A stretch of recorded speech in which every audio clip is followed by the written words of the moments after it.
Well, good afternoon and welcome into a Saturday edition of Trailblazers Game Day.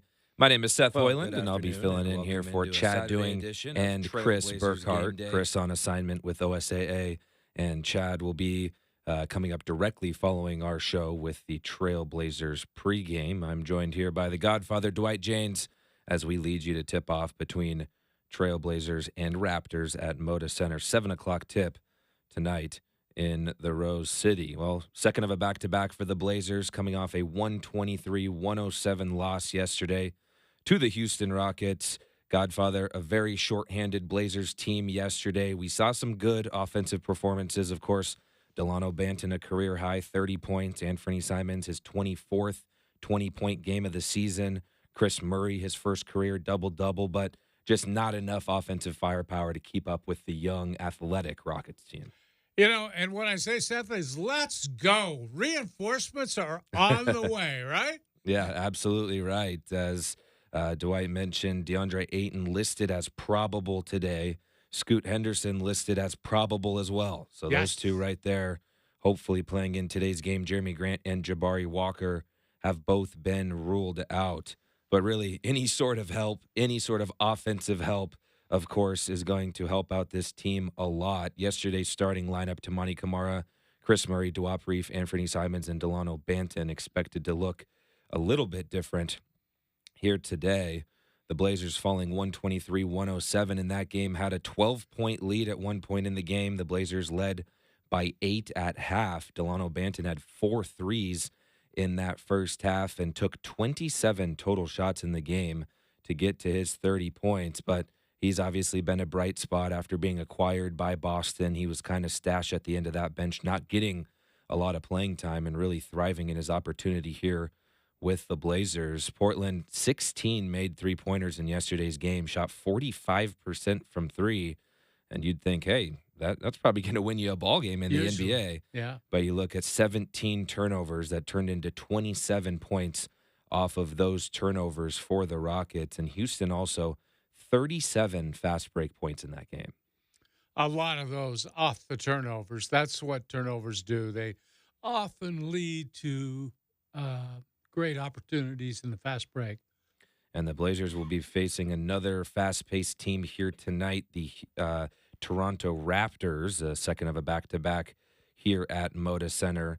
The Blazers will be getting reinforcements. DeAndre Ayton, again, and Scoot Henderson both listed as probable. But again, Delano Banton with 30 points in yesterday's game.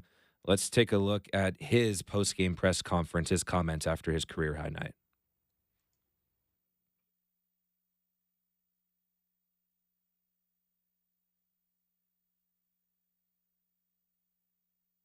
Minutes. It's a hard thing to do in this league. It's definitely going on, knowing the other team's going to go on a run.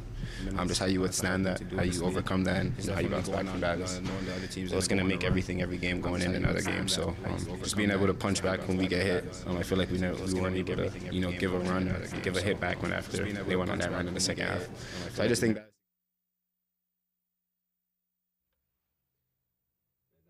Delano Banton after yesterday's ball game. Delano, again, a 30-point game, his career high in the NBA. And Dwight, a 6'8" guard who can play like he can. He can handle the ball. He can play defense. He can guard a forward. He can guard a point guard. Been really impressed with him. And if you can have a guy like that being a sixth or seventh guy off the bench instead of maybe starting a game, you're probably going to be in a better spot. And again, Scoot Henderson back today. Should probably see him in the starting lineup here. Yeah, and what it does, too, it bolsters your bench. I mean, there was a lot of talk about, their bench is getting outscored. Well, half their bench was in the starting lineup, and now those guys move back. You get a little more punch off the bench, and it helps you stay in games in the second quarter especially. So I think it's a big lift. I think just having Scoot back is a big lift because he brings so much energy and charisma to the lineup, and it just gives everybody a little bit of a spark. The Blazers and Raptors played the third game of the season. That game was in Toronto. Portland 99-91 winners, but both of these teams look very different, especially this Raptors team. Their entire starting five is either not on the roster or not playing tonight. Their starting five in that game was Pascal Siakam, traded. OG Anunoby, traded. Scotty Barnes, hurt. Jakob Pertl hurt, and Dennis Schroeder traded. So that team looks a lot different.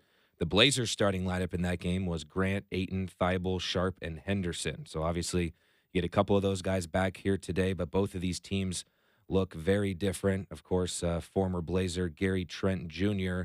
has been one of the main offensive pieces for this Raptors team, and coming off a 30-point game in a 120-113 loss to the Phoenix Suns.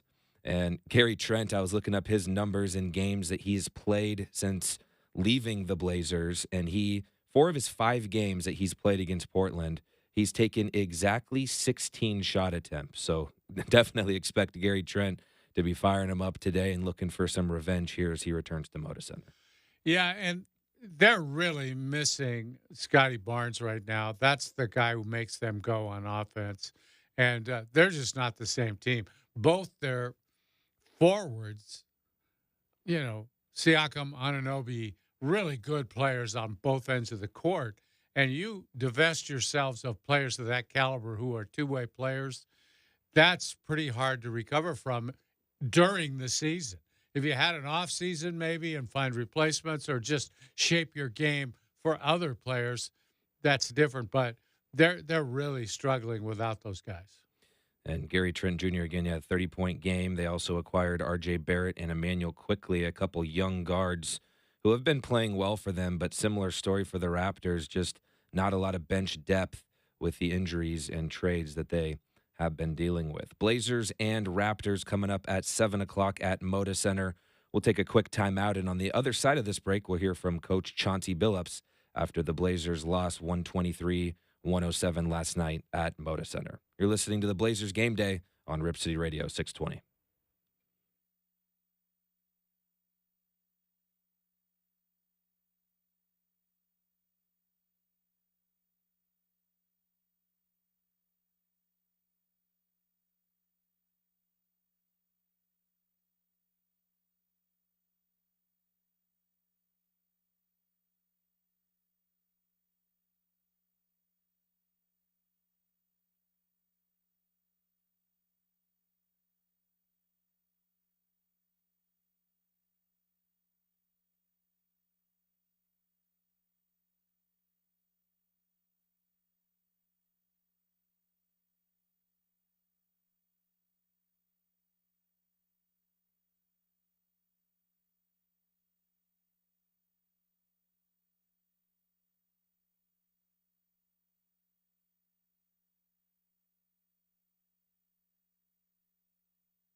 Into Blazers game day as we get ready for Blazers and Raptors coming up at Moda Center, a 7 o'clock tip.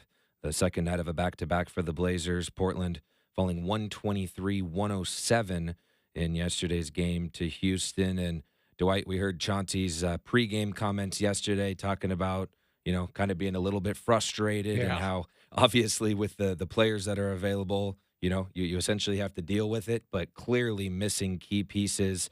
It seems like we're going to get some of those back today, but Chauncey really doing everything that he can out there. I mean, there's not really much else as a coach he could have done with the personnel available, at least for yesterday's game. Very, very difficult matchup last night with all the athleticism that Houston brought. But it is what it is. I think it should be a lot better tonight with the two additions. Reinforcements coming as DeAndre Ayton and Scoot Henderson both listed as probable. Let's listen to Chauncey Billups' post-game press conference after the Blazers lost to the Rockets last night at Moda Center.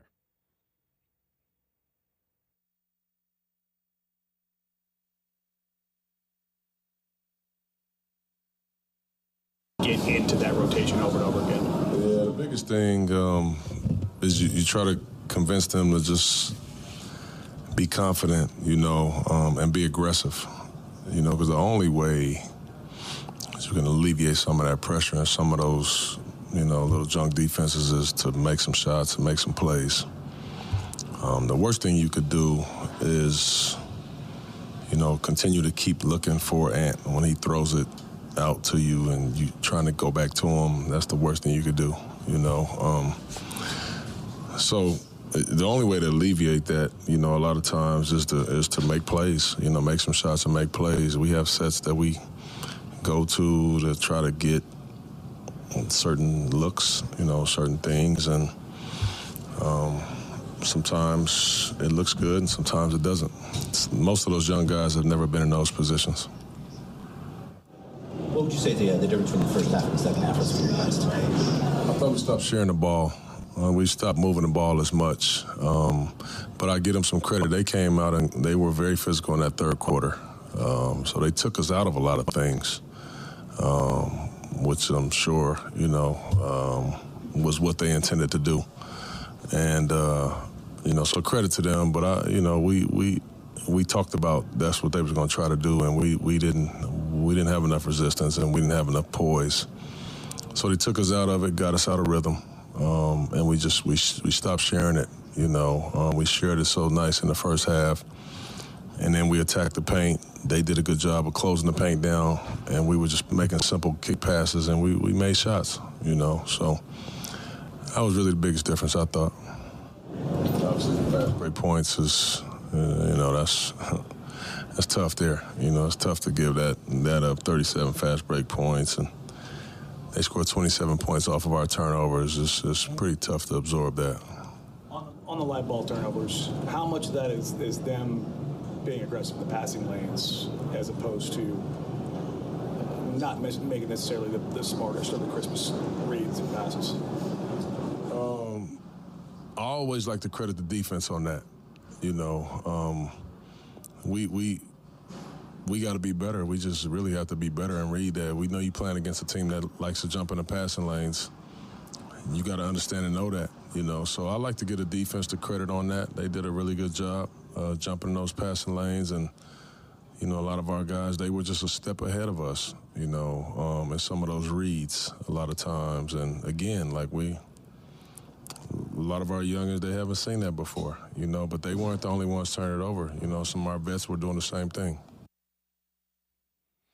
That was the voice of Blazers head coach Chauncey Billups after the Blazers' 123-107 loss last night to the Houston Rockets. And again, just talking about Chauncey, the starting five that he had to send out there in yesterday's game: Tamani Kamara, Chris Murray, Duop Reef, Anthony Simons, and Delano Banton. And then you look at the bench as well.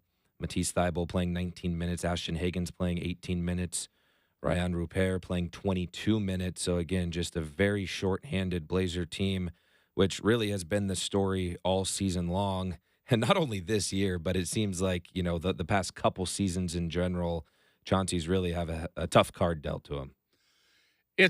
I can understand his frustration. He's expressed it several times, and it wears on you over time when you don't know from game to game who your players are going to be. It would be one thing if he had, probably less talent, but at least they were there all the time. You can work with that. But it's really difficult when you don't know who your starting lineup is from game to game to game. And they've had, I think, 33 different starting lineups this season. That's just untenable. It's really difficult to win in a situation like that. And so I feel for Chauncey and what he's had to go through. And I also believe, given all that, he's doing a great job. I believe that the fact that they're staying close in these games, especially in the second half of the season, when a lot of these teams now realize they have a lot to play for. They're playing for seeding. They're playing to get into the playoffs. They're playing harder than they did in the first half of the season. Still, this team is able to keep up with just about everybody they're playing. And one thing, too, I look at, the Blazers have played the most minutes by rookies of any team in the NBA this season. Yeah. And obviously, you look at Scoot Henderson, the number 3 overall pick. Other than Scoot, as far as rookies go, you don't have first-round picks out there on the floor playing. Yeah, the Blazers have late second-round picks, undrafted, signed players who are getting these minutes as rookies and trying to make the most of it. Again, Scoot Henderson and DeAndre Ayton have not been ruled in, but they're listed as probable for tonight. Scoot hasn't played in almost a month. His last game was February the 15th against Minnesota, 15 points in that game for Scoot. And then DeAndre Ayton hasn't played since February the 27th. He only played 19 minutes in that game, left that game early with 12 points against Miami. So hopefully getting both of them back tonight before the contest with the Toronto Raptors, the new-look Toronto Raptors, who will be coming to town to face off against the Blazers. Tip-off at 7 o'clock right here on Rip City Radio. When we come back, we'll look around the NBA scoreboard on this Saturday afternoon.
And welcome back into Blazers game day before Trailblazers and Raptors at Moda Center coming up at 7 o'clock. Seth Hoyland and the Godfather Dwight James here with you. A light night in the association tonight on this Saturday. One game in the books already. The Clippers 112-102 winners over the Chicago Bulls in L.A. Paul George, 22 points, 9 assists for the Clippers. DeMar DeRozan, 2 rebounds shy of a triple-double, 24 10 assists and 8 rebounds for DeMar DeRozan. 2 games in progress right now, Brooklyn and the Charlotte Hornets. Charlotte with an 11-point lead at the half, 63-52. Miles Bridges, 15 points for the Hornets. Cam Thomas was 17 for Brooklyn. Dallas and Detroit, almost halftime there. Dallas with a 2-point lead, 60-58. Luka Doncic, 19 points and 6 assists. Cade Cunningham, 17 points for Detroit.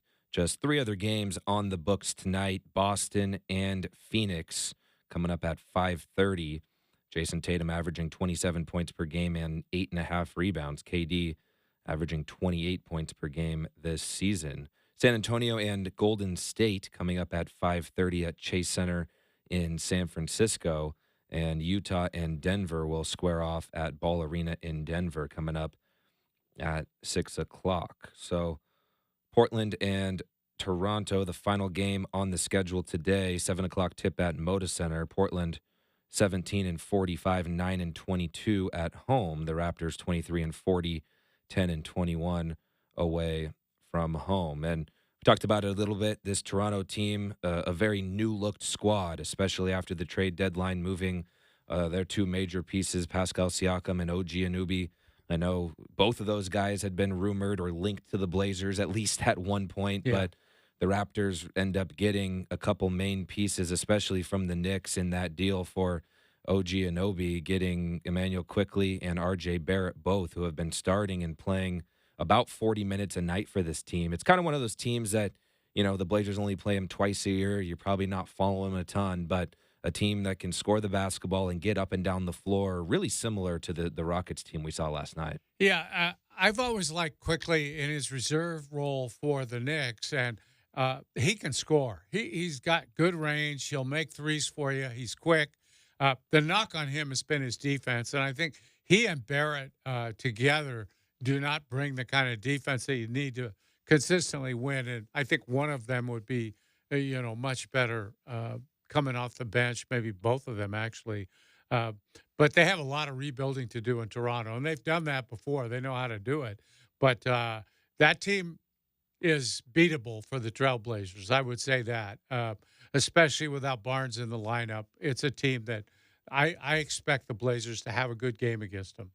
And you look at the available players for the Raptors tonight, a couple local ties to the area. Kelly Olynyk went to Gonzaga. Gary Trent, of course, played for the Blazers. And then Chris Boucher has been playing big minutes off the bench for the Raptors, of course, a former Oregon Duck. We saw Dylan Brooks with the Rockets last night, another former Duck. Right now, the OSAA state championships going on. I know our very own Chris Burkhardt over there covering those games. So good to see the local sport scene thriving right now in the state of Oregon. Blazers and Raptors coming up. And again, you look at the Raptors offensively this year, the numbers are, about half and half between when they had Pascal Siakam and OG Anunoby, which of course were better offensive players for this team. Just kind of a conceptual thing. So the Raptors are averaging 114 points per game, Dwight. That is 17th in the NBA. 114 a game, 17th in the NBA. But I know you did some research and saw some stats talking about some interesting things that have happened since the All-Star break. Yeah, I've been talking to people in the league, and they had some serious questions about what's been going on in the league since the All-Star break. And then Ethan Strauss in his blog had some real statistics, and I think Tom Haberstroh helped him with those. But the simple fact is, it appears, and people in the league think this, it appears that the league office had a chat with referees during the All-Star break, because since the break, this game in the NBA has really changed. And I've got some figures for you. Teams are averaging 111.7 points per game since the break. Before the break, they averaged 115.7. That's 4 points fewer across the board, every team in the league, at a time of the season where scoring usually bumps up a little bit this late in the year when it gets harder to play some defense. Players get tired. You see more players hurt. So that's an unusual thing. And congruent to that, not as many free throws being shot. And that's had a 12% decline in the number of foul shots taken since the All-Star game. And that would be a way to bring scores down. Obviously, the All-Star game with 200 points being scored by one team didn't go over well. And there's a feeling that the people the NBA is negotiating with over TV rights did not like that at all. So the word went out, don't put players on the free throw line as often. Those are points scored with the clock stopped. And I think if you watch the games as much as I do, and I know Seth sees a lot of games too, you've noticed that players on the drive going to the basket aren't getting those cheap foul calls that they've gotten very often in the past. You're just not seeing that. And I think the game is better for it. And I think everybody in the league agrees with that. Their question, though, is if referees were told to call the game differently, why weren't we told about it? Why wasn't this announced at least within the league if you didn't want to go public with it? And then, by the way, if you're doing this, when would you stop doing this? When would you change back? What's going on here behind the scenes that teams aren't aware of? So it's actually a pretty big controversy within the NBA right now that not too many people are talking about, but scoring is definitely going down. Many more games under 100 points now than before the All-Star. And the Blazers should have a good chance tonight to attack the rim against this Toronto team. Again, we saw the Blazers yesterday. We're kind of in this scenario where Dwight Seth at 6'9" is your tallest guy in the middle. Today, without Scotty Barnes for Toronto down low, Jakob Poeltl also has been ruled out. So the Blazers should be able to get into the paint against this Toronto team. Again, a young team, not a ton of size, and the Raptors have allowed almost 49% shooting from the field to opponents. And we talked about Scoot Henderson's free throw shooting percentages yesterday and his ability to get to the rim and how it seems like he's definitely gained confidence over the second half of the season. You look at the last 4 games that Scoot has played, he's shot more than 5 free throws in all of those games. So definitely would like to see some aggressiveness from Scoot Henderson, assuming that he plays tonight. He's been listed as probable, but the Blazers should be able to attack the middle against this Raptors team. Yeah, and that's Scoot's big advantage over people. He's great at that. He has a floater inside he can shoot. He gets to the basket. He's becoming better and better at those shots. I just hope this whole emphasis on not giving players free throws when they go to the basket doesn't hit him too hard, because that's been a big deal. And the league has really been disappointed with players hunting fouls rather than hunting points. And I know a lot of former NBA players have had the same problem, and they've been very vocal about it too. Just 20 games remain in the Trailblazers season after tonight's game. Well, this would be the 20 games remain. Third of a 6-game homestand at Moda Center for the Blazers. The second of a back-to-back. Again, Jeremy Grant and Jabari Walker have been ruled out. DeAndre Ayton and Scoot Henderson both listed as probable. So it would be great to get those guys back today against the Raptors at Moda Center as they continue this home stretch. And we talked about it yesterday, the Blazers' record last year in their last 20 games, 4-16. Again, similar story to this year, a lot of injuries. Are you tanking? Are you resting guys on purpose? What do you expect to see from the Blazers rotationally and just availability-wise? Obviously, you can't necessarily predict it, but you think the Blazers going out, are you trying to win every game? Are you being careful with who's playing? What do you think is going on in the front office and Coach Chauncey Billups, Joe Cronin, making these decisions in the final 20 games? Well, Seth, until I hear differently or hear from somebody on the inside, I'm going to say they're still trying to win every game, and I think to this point they have. I think the most important thing right now is the 2 players who are probable for tonight. I think they have to get Scoot in as much as possible. They have to developing further, and games are the only way to do that. With DeAndre Ayton, his play has picked up a lot recently. They have to make sure that continues. They have to keep him engaged all the way to the end, even though the team is not really playing for any kind of playoff positioning or anything like that right now. I think it's important to see him that he maintains the sort of level of play on the boards and offensively that he has been. And I expect tonight, if he's playing, if he's healthy, DeAndre Ayton ought to have a pretty good game against this team tonight. They are not strong in the middle, and I think he should have his way with whoever defends him tonight. Yeah, DeAndre Ayton last played on the 27th against Miami. Only played 19 minutes, had a double-double, 12 and 10. The game before that, 26 and 19. And then the game, a couple games prior to that, 22 and 16. And then you look at the game before that, 18 and 17. So really seeing a lot of productivity from Ayton down low when he has been available. And as you talked about with Scoot, I'm the same way. Play him as many minutes as you can. Obviously, you want to avoid any serious injuries, but that's how a guy like Scoot is going to get better out there, by playing. And you talk about the summertime and when players are really able to get better, but throw him in the game right now. I was calling for that at the start of the year. Like, don't bring him off the bench. Let's start him. Let's just play him. Yeah. And that's, I thought Malcolm Brogdon was going to get traded leading into the deadline. Obviously, he didn't. Now he is not playing because he's injured, but was worried that his minutes were going to take up time for Scoot, or potentially if Shaden was going to come back. You just got to throw those guys out there. It's not always going to be pretty. There's going to be turnovers. There's going to be fouls, but that's the way that they're going to be able to get better. Again, you have to keep in mind, Scoot is 20 years old. And I'll be the first to tell you when, he was struggling at the beginning of the year, I was like, oh, man, was this the right pick? Was this right? He was 19 at the time playing against, veteran NBA players. And so I've really been encouraged by Scoot, and I think the progression that he's made and really just starting to see him get comfortable out there. We'll dive in a little bit deeper on Scoot Henderson and What's the Scoot coming up on the other side of this timeout on Rip City Radio 620.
Welcome back into Blazers game day.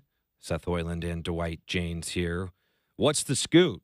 Well, the scoot's pretty good right now. Sean Hyken reporting that Scoot Henderson will play tonight, so he is good to go tonight. DeAndre Ayton will also play, and Sean Hyken reporting that Scoot will be on a minutes restriction and coming off the bench, and that's according to Coach Billups. So no more hypotheticals. Scoot will be playing tonight. Great to see that. Yes. Haven't seen him play since mid-February. It's really, I think, a big boost for the fans. I mean, he's the most charismatic and exciting player that this team has right now. He is fun to watch. And I talk to so many people all the time who tell me, really like watching the kid play. He's getting better all the time. I think his last 30 games, he's about 85% from the foul line, which is terrific, and he's gotten better in so many categories. He's beginning to shoot the three better. I think in those 30 games, he's up to 35% on threes, which a big change from early in the season when he had trouble getting to 20%. And it's just you're seeing him more comfortable all the time on the floor. So what's the scoop? The scoop is on the floor tonight, and that's a big deal. Big deal. So those of you heading to Moda Center tonight will see Scoot Henderson play. The Blazers will start Anthony Simons, Delano Banton, Chris Murray, Tamani Kamara, and DeAndre Ayton. So that'll be the five. Scoot Henderson coming off the bench tonight. Yeah. And how about Chris Murray yesterday? Another Blazers rookie, another player who has really stepped up and taken advantage of his opportunity. Been back and forth a little bit with the G League team, but spent most of his time with the Blazers this year. He posted his first career double-double last night. Chris Murray, 12 points, 11 rebounds, 7 assists as well. Of course, his twin brother Keegan, a star for the Sacramento Kings. But he became just the second rookie this season to post that stat line in a game, and the other, Victor Wembanyama. So really good company for Chris Murray. The only other Blazer rookie who has put up that stat line before, Clyde Drexler in 1984. So obviously not comparing him to those players, but he really played a great game last night and has answered the call from Chauncey Billups however he's been needed. Yeah, and I think actually, Seth, he's playing a little bit out of position. They're having to use him as a big, really, more than – I think he's much more of a wing, a small forward, even off-guard type player. He just needs to develop the shooting range to play those spots, but I think he can pass. And I think he would be a big advantage to have a bigger player out there in those spots. And he might end up even being a pretty good defender when it's all said and done. It's just so early to tell about him. We don't have enough video on him or enough actual playing time to tell who he's going to be or what he's going to be. But he's certainly promising, and that's important. And again, talking about the Blazers rookies who have played a lot of minutes this year, Scoot Henderson, obviously the third overall pick. But again, you're looking at guys who were late draft picks. Tamani Kamara, who's starting games for the Blazers, he was a late second-round pick. He was the 52nd overall pick. The Blazers acquired him in the Yusuf Nurkic trade.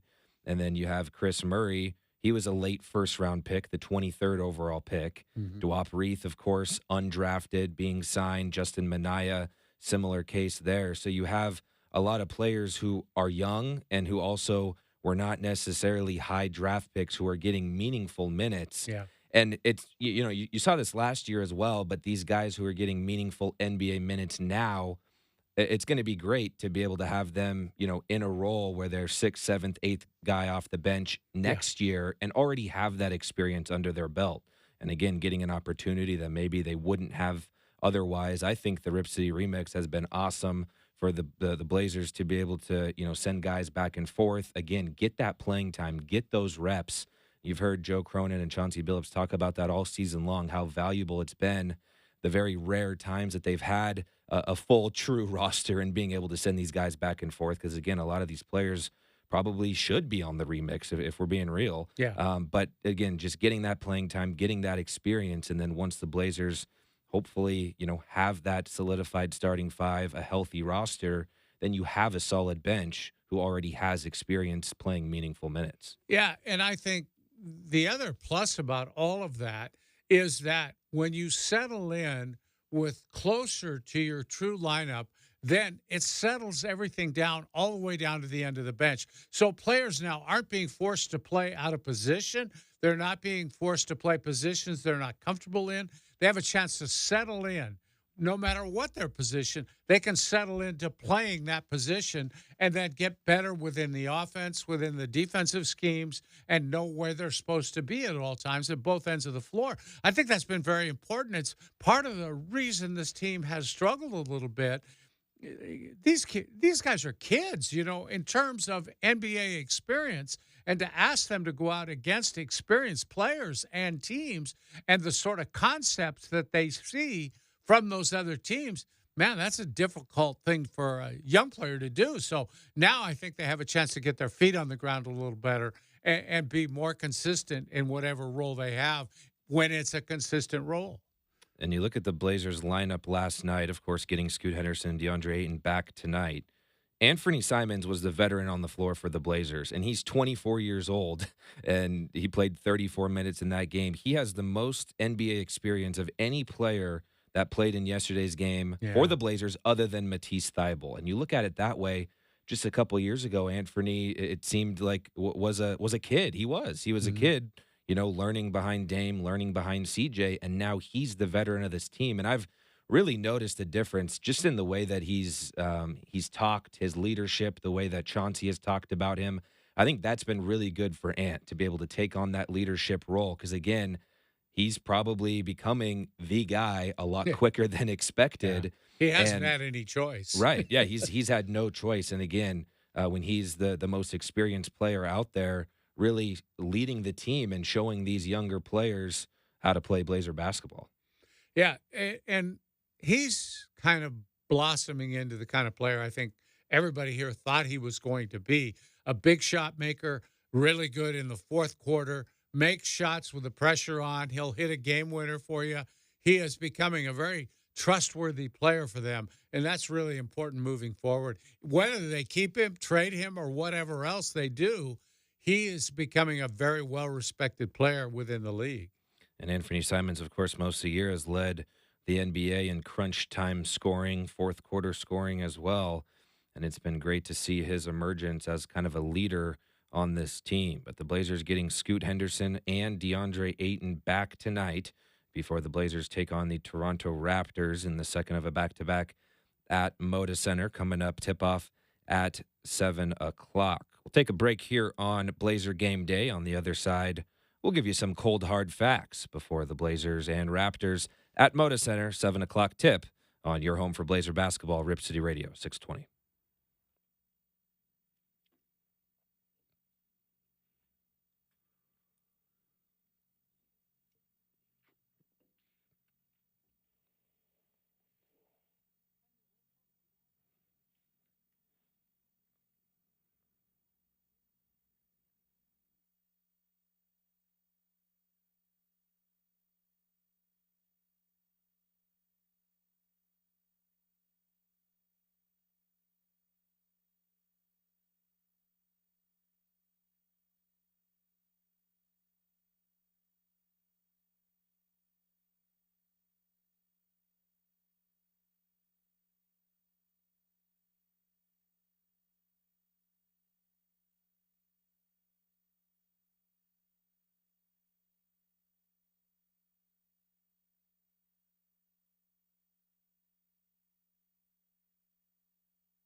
And welcome back in. Trailblazers game day leading up to tip between the Raptors and Blazers, 7 o'clock tonight at Moda Center. Seth Hoyland and Dwight James. Chad Doing will have the Trailblazers pregame show coming up directly following us. Time for Coors Light Cold Hard Facts. Godfather, what do you got for me? Oh, well, I would just give Blazer fans a little ray of hope tonight. As much of a struggle as this season has been, I don't know if a lot of people realize if the Blazers beat the Raptors tonight, they will be 500, 10-10 against the Eastern Conference this season. The Eastern Conference is weaker than the West. That's not exactly news to most of you who follow the league. It's been that way for seemingly a long time. But the Blazers have fared well, even on the road, against some of these good Eastern Conference teams. And trust me, right now, Toronto isn't one of the good Eastern Conference teams. So I would just say, going into the game, 9-10 against the Eastern Conference, look for Portland to fare well tonight. I like that. The Raptors 23-40 on the year. They are 13th place in the Eastern Conference on the outside looking in. Atlanta in the final play-in spot right now. Brooklyn game and a half in front of Toronto in the Eastern Conference standings. My cold hard fact tonight is looking back at the first matchup between these two teams. Again, it was the third game of the year in Toronto. Blazers won that game 99-91.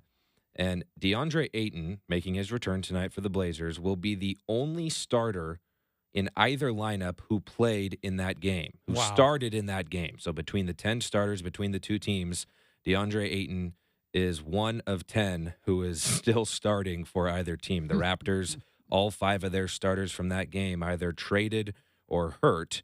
And for the Blazers, same story there. In that game, though, DeAndre Ayton had 23 rebounds, another one of his double-doubles this year. And we talked about, we think he should be able to have a good game, eat up some boards down low. Jakob Poeltl played in that game. Scotty Barnes played in that game. Pascal Siakam played in that game. Yeah. None of them will be playing. So DeAndre Ayton should be able to go to work down low against this team. Yeah, and I guess, I want to be fair, too, to both Scoot and DeAndre Ayton. There's some rust. There's going to be some rust there. They haven't played in a while, especially Scoot hasn't played in about a month. And for Ayton, it's been a while, too. So it might take them a little while to get going. I would say handling the ball a little bit under pressure will be a problem for Scoot, quite possibly. And then just shooting the ball often is a problem in that first game back. We don't have an exact minutes amount, but Scoot Henderson will be on a minutes restriction tonight and coming off the bench per coach Chauncey Billups. Again, 20 games remain in the Trailblazers season. This is the third of 6 home games in a row at Moda Center. The Blazers still have a 7-game road trip coming up to end this season, and that's going to be against some Eastern Conference teams. Looking at the standings in the NBA, Boston with the best overall record in the NBA at 48-14. The Blazers will see them in their next home game early next week. The Celtics are 29-3 at home this year, averaging 120 points per game. And you look at the top of the Eastern Conference again, as it has been in years past, very top-heavy. You have the Celtics. The Cavs actually have overtaken the second-place spot above Milwaukee. And then you look at the Western Conference, it's still the Northwest Division leading the way. Oklahoma City, Minnesota, and Denver, 1, 2, and 3 in the Western Conference standings. And really, when you look at it, I think Oklahoma City, I kind of see the way they went about their per se rebuild. You see all these images of what could it have been of Harden, Westbrook, Paul George on the same team together. How did Oklahoma City do this? How did they get away with trading all these players? And I think the way that they've rebuilt, we obviously just saw them 2 games ago. They have the best record in the West. I think that has got to be kind of the mold that every NBA team, including the Blazers, should be looking at moving forward. Yeah, the big difference, though, the 3 players that OKC was able to dispose of in order to bring a plethora of draft picks, all of them, all 3 of them, are basketball Hall of Famers to be. I don't think there's any doubt about those three players. They're going to end up in the Naismith Hall of Fame, and that brings a much bigger haul than what most teams have to trade away in return for young players or picks. So that does make a difference. And you look at the Blazers this year against the Northwest Division, 1-14 against Wow. Oklahoma City, Minnesota, Denver, and Utah. The Blazers 9-22 at Moda Center. LA, the Clippers 41-21. They're in fourth place. The Pacific Division, probably the second best division in the Western Conference, with the Clippers, Suns, Kings, Lakers, and Warriors. And really, you look at the top half of the East, you look at the top half of the West. We talked about it a little bit yesterday. For me, it's hard to see Denver not at least coming out of the West again. I think with you have Oklahoma City and Minnesota, very good regular seasons. Are they playoff teams? Not a lot of experience in the playoffs. How do you think the NBA playoffs are going to, shape up? 20 games left in the season here. Well, I actually expect Denver to kind of regain that top spot in the West. They have been just biding their time through the season, trying to stay healthy, not trying to play big minutes with guys, but they're the best team in the West and maybe the best team in the league. And I would expect, I think when the smoke clears, the Clippers are going to be there. Obviously, Minnesota's got enough of a cushion that they're going to be in a decent spot too. I don't think Sacramento's going to make it this year. I think Phoenix will get in, but Phoenix has been a disappointment in my mind. I like Dallas a little bit. Their two stars are getting along well and playing well together. It's going to be an interesting thing, and I don't know how you can predict it all because there's such parity in the West, even at the top with OKC, Minnesota, and Denver all right there locked in together. Man, those are three really talented young teams, except for obviously the Clippers are not young, but Right. OKC, Minnesota, Denver not so young, but very, very talented and with a championship under their belt. Well, and you look at obviously injury is going to play a huge role in every playoff, no matter what the sport is. And Karl Anthony Towns, of course, having knee surgery. The Timberwolves hoping that he will be able to return. We saw Naz Reid last night, 34 points. The best backup big man in the league. He's been really, really good for them off the bench. But again, talking about OKC, they have 7 first-round picks over the next 2 drafts. They have 3 in 2024 and 4 first-round picks in 2025, and they are already sitting atop the Western Conference. So not going to get any easier, and they have just been really impressive to me this year. And when you look at it within the prism of what the Trailblazers are facing moving forward, I mean, they're going to have their work cut out for them because those teams are just about as young as they are. OKC, Minnesota, not so much, but again, their best player is very young. And so they're going to have to climb over those two teams to get anywhere, even within the division, let alone within the conference. And with the Thunder as well, you look at what I was talking about earlier, how the Blazers getting meaningful playing time from guys who maybe wouldn't have had a role if it weren't for injuries, if it weren't for the way that the Blazers have been playing as of late. You look at the Thunder, Lou Dort, a guy like Josh Giddey. Those guys were getting meaningful playing time a couple years back when the Thunder were not competitive, and now they're playing key parts on a team that is competing for a championship. So I think just generally speaking, that Oklahoma City, the way that they've gone about that rebuild has been very impressive. I know both of us also high on the talent the Rockets have that we saw last night. Yes. Obviously, that team nowhere near a championship, but they have some pieces that could be really solid for years to come. Yeah, and they'll work around the edges now. I think they have their foundation in place. They like their young players. They're going to let them grow. And now it becomes a matter of filling in around the edges, a free agent here or there, maybe a trade. But those guys are going to develop into really good players. They are so athletic, and they're so well coached now that they have Ime Udoka there. So Blazers and Raptors coming up here at 7 o'clock. Again, Scoot Henderson and DeAndre Ayton are a go tonight. Jeremy Grant and Jabari Walker have been ruled out. So the Blazers will get a much-needed bolster to their offense here tonight against the young Toronto Raptors team, who will be without Scotty Barnes and Jakob Poeltl in the front court. Portland playing the second night of a back-to-back at home at Moda Center. Just 20 games remain in the 2024 season. We'll take a break here on Blazers Game Day and come back with our keys to the game before the Blazers and Raptors square off on this Saturday night in the Rose City.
Blazers game day here on Rip City Radio 620 as we lead you up to Trailblazers and Rockets. Chad Doing standing by with the Blazers pregame show coming up directly after our show concludes. Keys to the game tonight as the Blazers take on the Rockets. Toronto 23-40 this year. The Blazers 17-45, the second night of a back-to-back.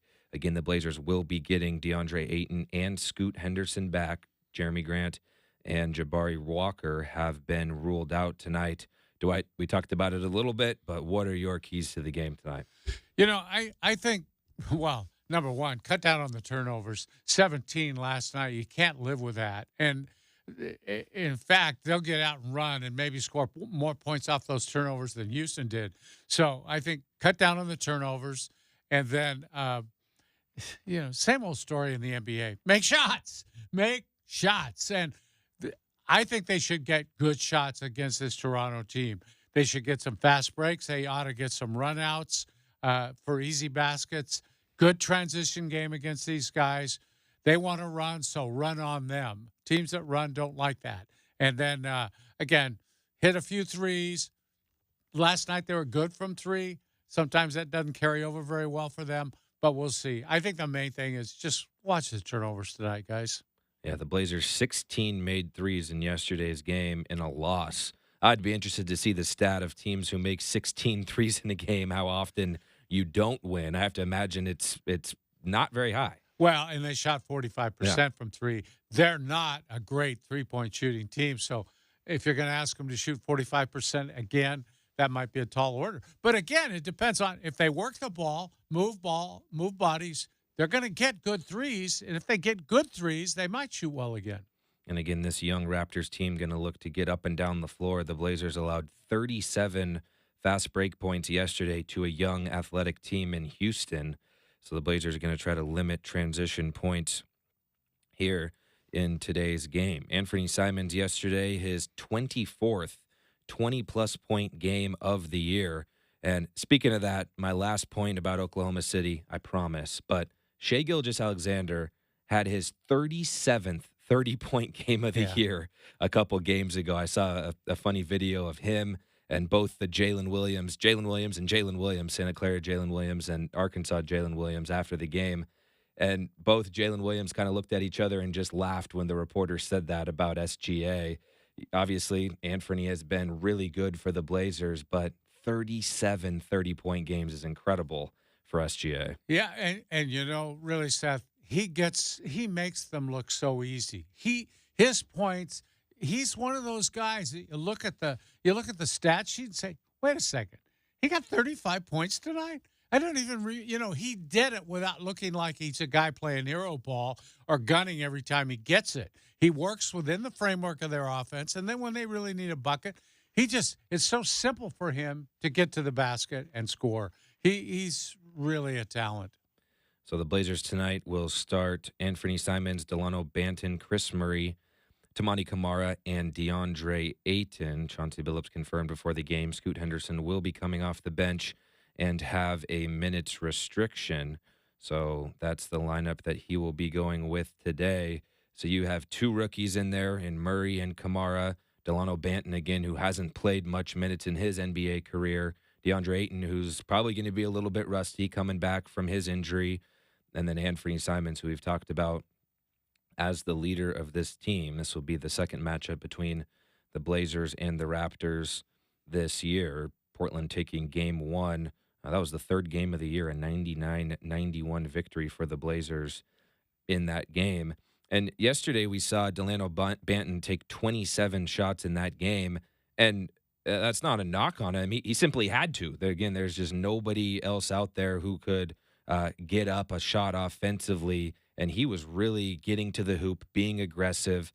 And again, we talked about that with Scoot Henderson. Hopefully we'll see that from him today, but just having Ayton and Henderson back, cannot stress that enough. Again, both of them, expect them to be rusty, not play full minutes, but it's just going to bring a big boost to this Blazers team here today. Yeah, and usually, I will say this too, usually, Seth, when I see a minutes restriction, it's I would say most of the time it's 20 minutes. That's usually what you get when a guy is coming back, first game, coming back from some sort of leg injury, it's usually 20 minutes. And they don't like to push that too much past that figure, maybe 24 to 25. But I would guess he'll play 20 minutes tonight, which would still leave a lot of minutes for Blanton to play and Hagens too, actually. So the Blazers will have 3 games remaining on this 6-game homestand after tonight's game. Boston coming up on Monday, Atlanta on Wednesday, New York on Thursday. So 3 more Eastern Conference teams. As Godfather mentioned, Blazers 9-10 against the Eastern Conference this year, looking to get even with the East against the Raptors here tonight at Moda Center, a 7 o'clock tip. And then you look down a little further, from March 25th till Sunday, April 7th, the Blazers will be on the road, a 7-game road trip to Houston, Atlanta, Miami, Orlando, Charlotte, Washington, and Boston before 3 home games and a game at Sacramento to end the 2024 season. That's brutal. It's really brutal at that point of the season. Yeah, that is pretty brutal. And even on that road trip, you look at Orlando, Charlotte, and Washington as, probably the games on that trip that you circle as could win games. But again, we'll have to see who the Blazers have healthy enough to play in those contests. But in your final 20 games, you have to play Boston twice. You have to play the Clippers twice. You have to play Denver once, Golden State. So it just doesn't get any easier. Yeah. That's really the thing about the NBA. I mean, obviously, other than a couple teams at the bottom, I used to sell tickets for the Blazers. I was in group sales. I was in corporate sales. And, a lot of people buy games to watch a certain player or watch a certain team. Obviously, when a team comes to town, I like the Warriors or I like the Kings or I like, whoever you want to watch.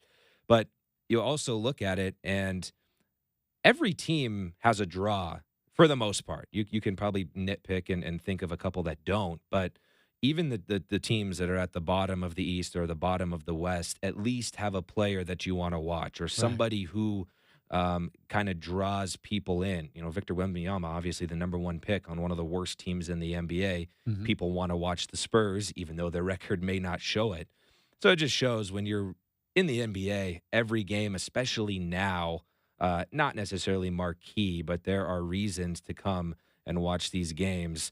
And especially at the end of the season, you never know who's going to be on the floor. For sure. And that's an issue, not only for the Blazers, but a lot of other teams. Absolutely. So Blazers and Raptors coming up at 7 o'clock. Portland 17-45 this year. Again, 20 games left. See how many wins they can rack up. In their final 20 games of last year, the Blazers went 4-16. And at this exact point of last year, Portland was 29-33. So well behind the pace of last year's team. Again, hard to compare the 2 seasons, although similar, having similar injury issues. The player personnel very different than what we saw last year. Excited to have Scoot Henderson back in the lineup today for the Blazers. DeAndre Ayton back in the lineup as well. Delano Banton coming off a career-high performance of 30 points. Anthony Simons has put together some really solid games his last couple outings. 30 points against Memphis, 34 against Minnesota, 29 against Oklahoma City. His assists, though, are what have really been impressive to me. He's been able to get his teammates involved, including a 14-assist game against the Minnesota Timberwolves. So looking forward to those players returning tonight and getting back to a little bit more healthy of a squad, and I'm sure Chauncey Billups would agree with that. Well, that'll do it for us here on this edition of Trailblazers Game Day. Chad Doing standing by at Moda Center. He'll have the Blazers pregame show leading up to tip between Portland and Toronto. We will rejoin you for the 5th quarter show following the postgame show after Chad Doing will take you home. All right, Rip City Radio 620, Blazers Game Day signing off. Chad Doing coming right up.